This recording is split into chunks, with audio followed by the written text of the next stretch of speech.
I do a lot of stories about contractors who take the money and never do the work. But this time, the job was done. But it's so messed up, the city says they need a wrecking ball to fix it.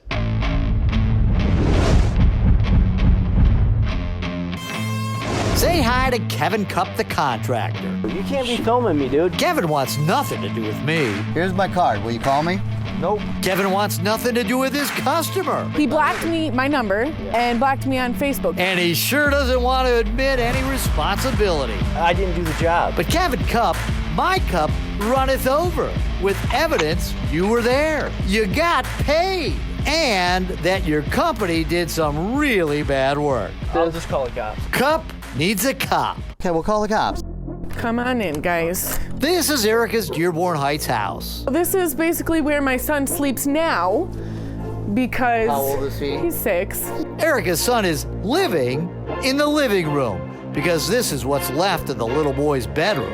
Erica hired Dynamic Project Solutions, Kevin Cupp's company, to build 2 bedrooms upstairs. Kevin Cupp said he could do it, and he did, without pulling any permits, following any building codes, and without having a builder's license, even though his business card says he's licensed and insured. Nothing was done right, nothing is up to code, and a lot of it has to be torn down. Like the staircase. It's not the proper width Right. that it should be per code, or each stair is not the proper height per step. Halfway up the steep steps is a window. It used to be Erica's son's bedroom window. Now it just looks like an accident waiting to happen. Up a few more steps is this weird ceiling notch in the already too skinny stairway. I'm like Shaq, Shaquille O'Neal in a building. Then there's the second floor, which has the feel of fire trap chic. So these windows aren't up to code either because they're too small. A firefighter could not come up here with equipment and fit through there properly. So these windows are no good. One of these rooms was supposed to be for a little boy. This one with the exposed wires and lights rigged by one of Kevin's crew or by Kevin Cupp himself, not a real electrician. He was here the majority of the time. The other bedroom is a baby's room. Yep, Erica is pregnant with a girl, due in late August. The baby's room's filled with hazards like this chimney cutting through the floor. Maybe with some luck that thing will be warm because the kids will need it. There's no heat source upstairs. Heating's definitely not the company's cup of tea.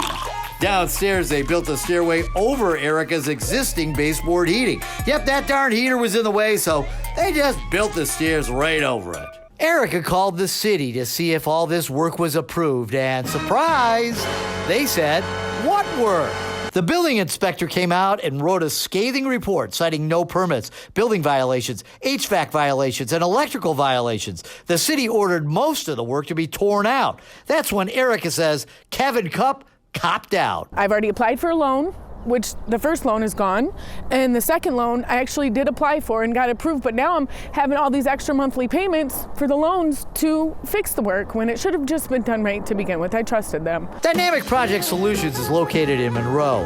They say they have 20 years experience, but the company was just incorporated last year. The website has testimonials like this one from Chuck. An awesome company to do business with, highly professional, and their work is a quality. That is a quality, not necessarily a good one.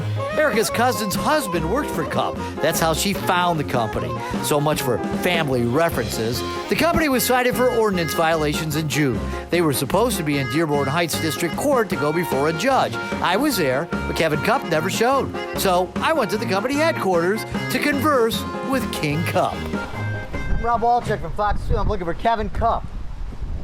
You Kevin? Yeah. Hey, how come you weren't in court on Tuesday? I didn't know I had court Tuesday. Yeah, you got court on this lady. So this lady contacted me, Erica from Dearborn Heights. You know her? Erica who? Erica Sumanon or something like that. She got a name like that. You did a bunch of work at her house. Nope. I think you did a bad job on that. I didn't. You don't want my car? It wasn't my job. I don't even know. Well, you're the one it's your company, right? It doesn't matter. I didn't do the job. It was her family member that did the job. Okay. That used to work with me. Didn't she pay you? She didn't pay me directly. She paid him. Actually, Kevin, Erica has Cash App payments that she says went directly to you. And look at this. It's the contract drawn up by Kevin Cupp. Well, I've got a Cash App thing that says it goes to you. Yeah, that was to pay Brian. her family member. Well, you were supposed to be in court. You or your lawyer. I didn't even know there was a court date. Okay. So you were supposed to be there on Tuesday. So I wanted to talk to you then. Yeah, I had no idea. Okay. All right. So what happened? You want to talk to me about that? Nothing happened on my end because I wasn't responsible for it. Okay. I didn't do the job. That was her family member that did the job. That was trying to help her out. Mm-hmm. And he screwed the job up, and now she's blaming me for it. Well, the city's blaming you now too, Well, because they wrote you up. Cupp's up a creek. Did you go to that job? no. Bad answer, Kevin, because here's video of you at Erica's house taken by her Ring doorbell. I was there like twice. Kevin's had enough. You can't be filming me, dude. Okay. Keep filming me, and I'll be suing you. I take the video back to show it to now 9-month pregnant Erica. So he's lying? Oh, yeah, 100%. Erica says it will take at least another $25,000 to fix her house. It's still a wreck, and so is she. But I feel like I've just been deprived of being happy or excited this pregnancy. I don't have a space to put her. I don't, so there's, where am I? She just has a little bassinet next to me. I don't have a nursery. I'm not able to have, I feel like robbed of, my house. And she blames Kevin Cupp. He was here, he did it, he knows. End of story. Oh, it's not the end of the story. Not until I say, Kevin, you're in the Hall of Shame.